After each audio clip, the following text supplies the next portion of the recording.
Just really impressed that we were just played connected basketball on both ends. Like we haven't had a game in which, we were just connected on both sides of the ball. It would either be the defense or the offense, but we made the extra pass.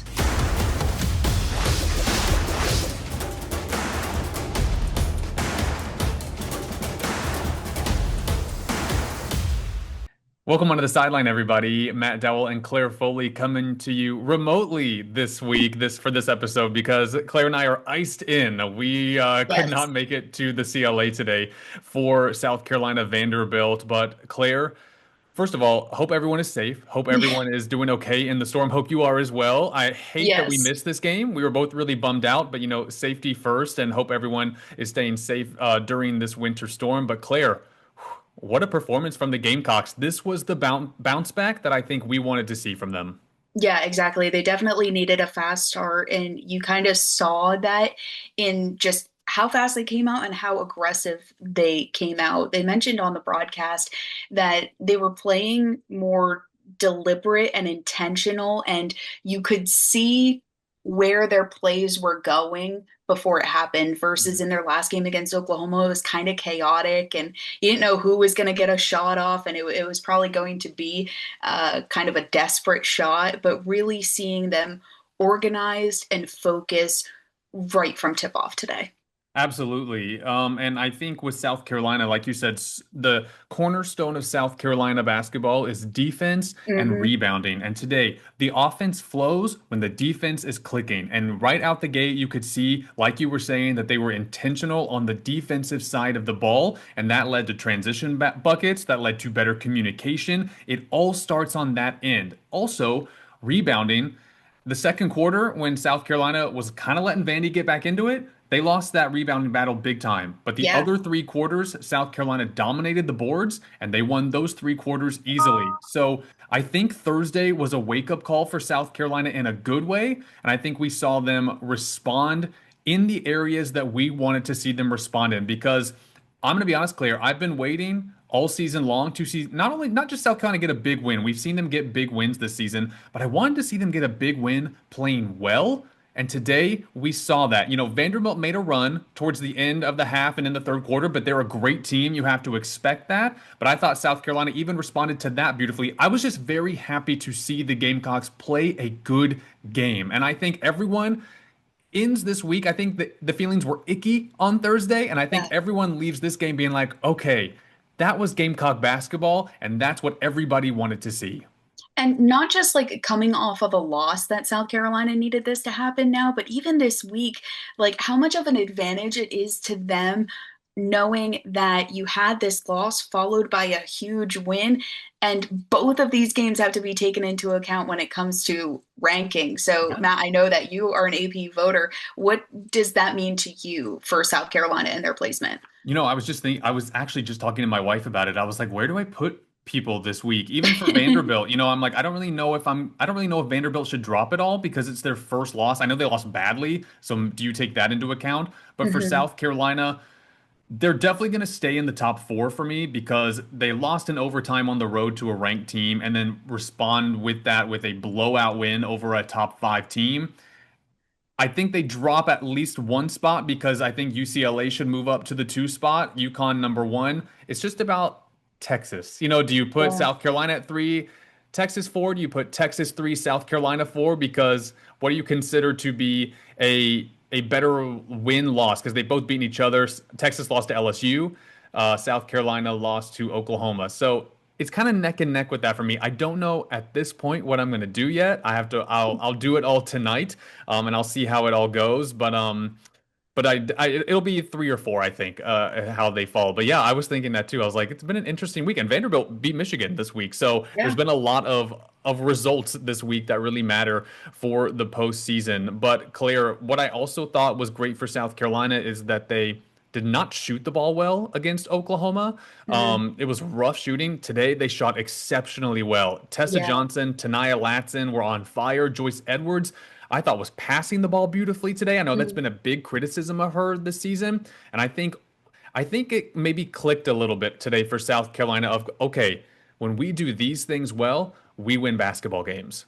And I think you kind of mentioned in the second quarter when Vanderbilt kind of overpowered them in some ways. I don't obviously credit to Vanderbilt, they're a great team, but I think it was also South Carolina kind of reverting back to some of the mistakes they Yeah. tend to make in terms of when they get close to the hoop, a lot of times they look to pass when they have the opening there to Yeah. take the shot. And for three quarters of this game, they were taking those shots. Like they had the opportunity, they took it, and those were the baskets that were going in. And you saw them to start this game. They were making their layups, which that was such a miss against Oklahoma.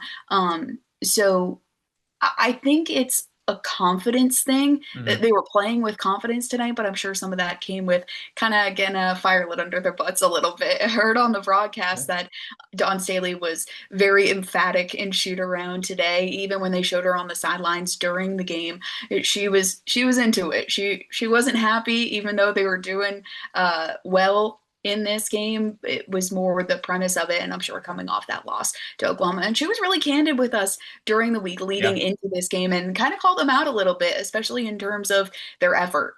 Yeah, I agree. And I think, all those criticisms were warranted, and the fire that she lit under them, I think that they needed that. And I also am impressed that they were able to do all of these things in what, 2.5 days? It's not like they had a ton of time to get ready for this game, not knowing what's going to happen of when they're going to play it.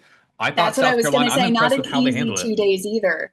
Yeah. Not an easy 2 days either, with everything being up in the air. And for South Carolina's communication, they've at least said all along that this game was going to happen as scheduled at 3 o'clock on Sunday. But I know all of us were thinking it has to change. Like the storm Yeah. is crazy. All these other games around the league are rescheduling or changing or whatnot. But South Carolina always said that it was going to be Sunday at 3 o'clock. But I'm sure that that was at least still in their minds of like, okay, do we be fully ready for this game? Do we not? Like, do we go forward with our day because I'm sure that they have day by day plans like Yeah. okay, game day on Sunday, this is what we do Saturday, this is what we do Friday. If things are going to shift and maybe that game's going to be on Monday instead of Sunday, it changes up their patterns. Yeah, absolutely. And a great crowd. So everyone who did get to go, they were very, very loud on TV, and that's what you want to see as well. Before we hear from Don Staley, because we actually did our press conferences today via Zoom with Don Staley and with Shea Ralph. So we'll let you guys hear from both of them here in a second. But Claire, Don Staley is someone who the habits of the team are kind of the habits and the rotations are the rotations. But in the midst of all of this changing, she changed the starting lineup, which I Yeah. thought was interesting. And I don't know if this is going to be a permanent thing going forward or if this was changing it for this specific matchup, because she did say Vanderbilt's similar to Oklahoma in the way that they play. But Medina Okot on the bench to start the game. Agat McKeer on in the starting lineup. It was a guard heavy lineup to start. So I don't know what you make of that, but I think it's maybe a matchup thing, maybe a confidence in what McKeer's bringing, because she has said that Okot has been struggling, and also Okot answered being on the bench beautifully today. I thought she played a great game. Right, exactly. I think when you see it first that Dawn Staley changed the starting lineup, just historically speaking, that's Yeah. going to be something surprising because she doesn't usually do that. Usually, like her lineup day one is her lineup for her last game. But that being said, she has told us in the last couple of weeks that once Tanaya comes back, it's going to be hard to not let Agat keep playing these minutes because she's proven herself in that way. And like you said, both Agat and Medina responded to this change in a positive way. So was it Medina kind of responded because her spot was taken or because that role worked for her? So Yeah. we'll have to wait and see. Yeah, it's really, really interesting. But I thought that was a big noticeable thing right away of like, okay, this team, Especially for a freshman too. yes. Like freshmen don't typically get the start. Absolutely. And so Don Staley making some adjustments as well after that loss to Oklahoma. But again, we did just get to speak to Don Staley and the Gamecocks after this game via Zoom. Here's what she had to say after South Carolina handed Vanderbilt their first loss of the season. I thought just starting a smaller lineup, we could apply a lot more pressure than we normally do, and also just floor spacing from an offensive standpoint. And I don't want to make sure that I say this. Medina is not the scapegoat at all, and I made sure I told her that it's not. It was totally giving her, you know, a look at the game. Just take a little bit of pressure off of her because we're putting her in situations that we had players build to those moments. Asia built to that moment. Aaliyah built to that moment. They didn't come in as freshmen and have to to be the dominating big that they became. So and I know what that feels like. I know what that feels like when it's I can identify it, and we need to just take a little bit off of her. And you see, she got good looks, and she probably feels a lot better about just seeing the ball go in and playing the way that she played on both sides of the ball. And just really impressed that we were just played connected basketball on both ends. Like we haven't had a game in which, we were just connected on both sides of the ball. It would either be the defense or the offense. But we made the extra pass. We rotated over when we needed to rotate over. And we let our foot off the gas and at the end of the second quarter and that we took quick shots. Like there were a lot of quick shots, one pass shots. And when when you do that, you give a team like Vandy easy transitional opportunities where we can't defend it because everybody's on the lowest part of the floor. Any rebound and kick out and kick up the floor, they're gonna have an advantage. And their advantage was nobody, could contest a layup. And that happened to us at the end of the second quarter. And then, we talked about how we wanted to play in the beginning of the third quarter, and we didn't come out the gates the way we needed to come out. I think we had a turnover, another easy bucket. So, I think once we let things settle and we started reversing the ball is when we got clean looks. So South Carolina getting a very, very important win over Vanderbilt. But I do, Claire, want to take a minute to shout out Vanderbilt because I think they have been the story of the season so far, just in the grand scheme of women's basketball, because this was a program that just a few years ago had to stop their season because they didn't have like enough players, enough going on. They were really in the trenches. And Shea Ralph is one of my favorite coaches in the game. She is so nice. She's so good at her job. And of course, she's a UConn legend as well. And she's talked in the past about how much Dawn Staley has helped her career. But what she is doing at Vanderbilt this season is exceptional. And I don't know that any of us saw this coming. And I know they lost today. And I don't know if I don't know if anyone expected them to finish undefeated. I think with how good the SEC is, I think everyone's going to lose at some point and maybe Right. lose multiple times. But Claire, what Vanderbilt's doing this season is fantastic. They are legit. Right. And that's something that Dawn Staley said in her availability the other day, that at the time, both Tennessee and uh, Vanderbilt were undefeated in the SEC. And she's like, that's not an easy thing to do in this league with how talented they are. And we had a conversation afterwards that by the time this season is wrapping up, you think the top team in the conference is probably going to have a couple of losses under their belt. And it's just because of the caliber of talent that is in this conference. And yeah, Vanderbilt lost today. Yeah, it got ugly for them at times.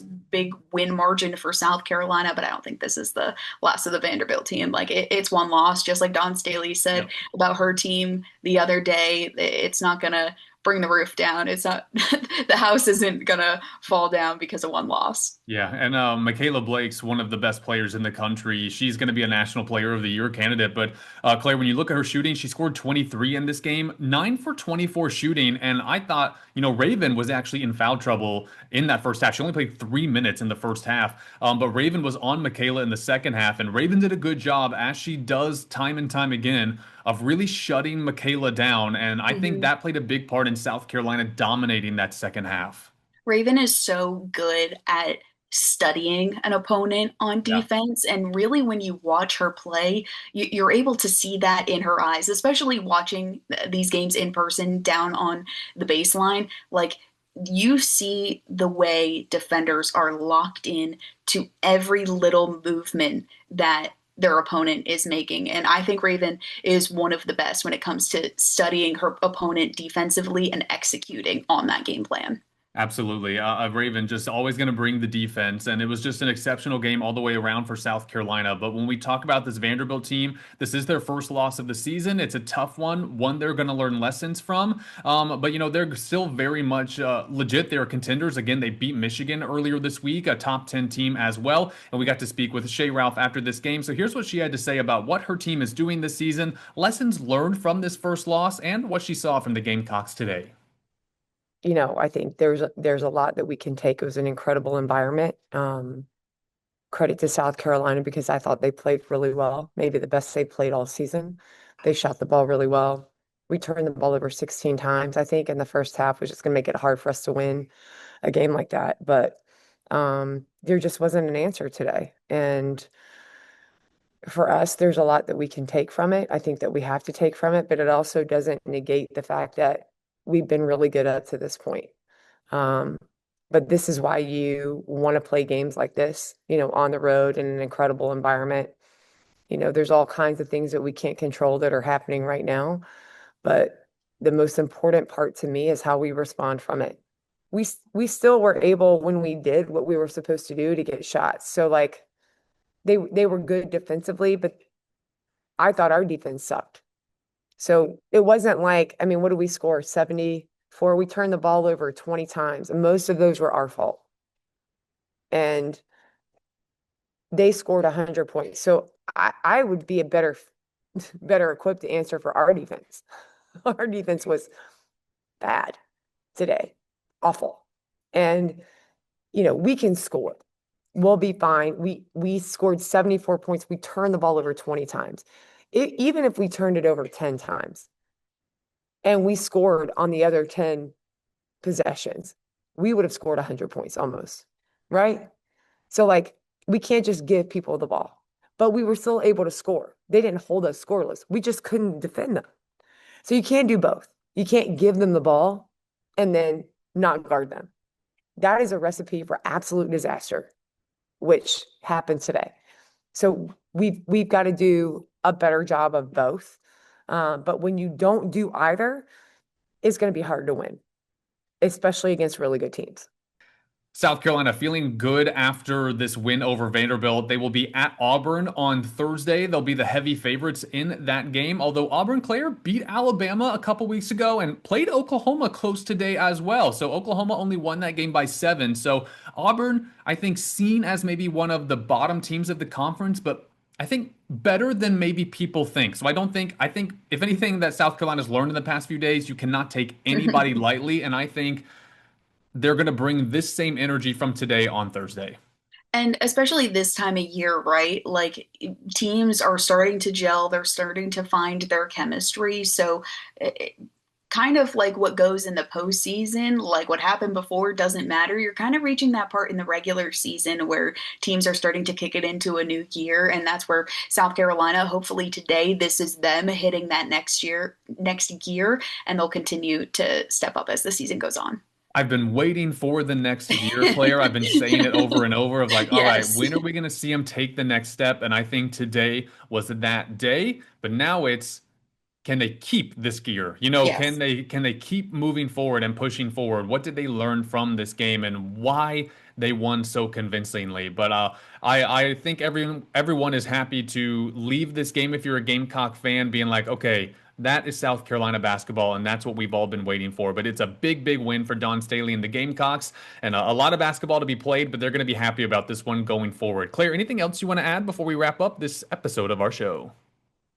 I just really liked the way South Carolina maybe brought the pace down a Mm. little bit. I mean, we talked about before how they were having to move so fast against Texas, and then maybe they didn't make that adjustment smoothly to Oklahoma. And today it felt like they were playing in control, and that's what South Carolina is used to the last several years. So I think when they were able to feel like the game was back in control, they really were able to do their thing on both sides of the ball. So, like we said, hopefully that'll just continue going forward.